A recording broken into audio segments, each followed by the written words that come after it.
Si Stella Sebastian o Ella ay isa sa pinakamagandang dalaga sa kanilang baryo. Ngunit sa edad niyang 20 anyos ay mistula pa rin siyang bata na nanghuhuli ng tutubi sa palayan, naglalangoy sa ilog na nakasando at panty lang at kasalukuyang nagtitirintas ng kanyang buhok sa ilalim ng punong mangga. Kasama niya ang kanyang matalik na kaibigang si Maria Divina. Nagsusuklay naman ito ng kanyang kulot na buhok. Nasa gitna sila ng pagkakwentuhan. Tinawag mo siyang kuya? Natatawang turan ng kaibigan. Ikinuwento niya kasi ang nangyari kagabi. Oo, kasi itsura pa lang niya parang 30 to 35 years old na siya, Divina. Tapos bigla mo siyang nire-reject sa sayawan. Kawawa naman yung guy sa'yo, Ella. Napakabad mo talaga. Iiling-iling na sabi ni Divina. Alam mo, baka gantihan ka nun. Tumayo siya at sumampa sa nakausling ugat ng punong mangga at namewang pa. Subukan lang niya, Divina. Aba, ikaw pa itong matapang ha? Sige, tingnan natin. Kapag hinalikan ka nun, katapusan mo na, Ella.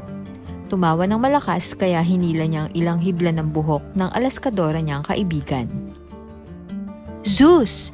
Zeus Madrigal, ang anak ni Doña Estefania at Don Cedric Madrigal. Tama ba ako, iho? Sabay pakikipagkamay ng matandang kapitan na si Kapitan Pilo Antonio ng Baryo Masagana. Nagmano sa kapitan ang nakangiting si Zeus na lalong lumitaw ang kakisigan dahil sa suot nitong pangkoboy ang dating. Maliit ka pa nung huli kitang makita at ngayon isa ka ng binatang napakakisig. Salamat po, Kapitan. Kararating ko lang po galing Maynila at bala ko pong tumulong na dito sa hasyenda at magstay na for good po, Kapitan. Magalang nitong turan habang naglalakad sila sa napakalawak na kaparangan. Iho, bakit mo nga pala ako pinatawag? Anong maipaglilingkod ko sa'yo? Kap, pasensya na po sa abala. Meron lang po sana akong gustong itanong sa inyo. Mula nang makita niya ang magandang binibini sa sayawan, ay hindi na siya nawala sa kanyang isipan.